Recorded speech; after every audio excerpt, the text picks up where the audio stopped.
கொடியேறு நம்ம சனது விதிமாறு வெற்றி கழக கொடியேறு மக்கள் ஆசை நிஜமாறு வெற்றி கழக கொடியேறு நம்ம சனது விதிமாறு வெற்றி கழக கொடியேறு மக்கள் ஆசை நிஜமாறு.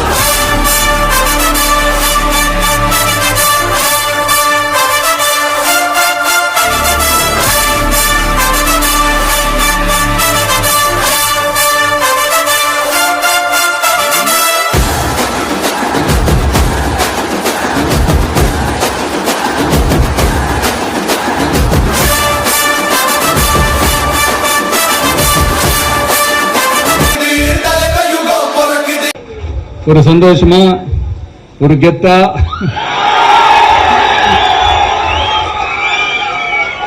ஒரு கட்சிக்கான கொடியா மட்டும் இதை நான் பார்க்கலைங்க. தமிழ்நாட்டோட வருங்கால தலைமுறைக்கான ஒரு வெற்றிக்கான ஒரு குறையா தான் நான் பார்க்கிறேன்.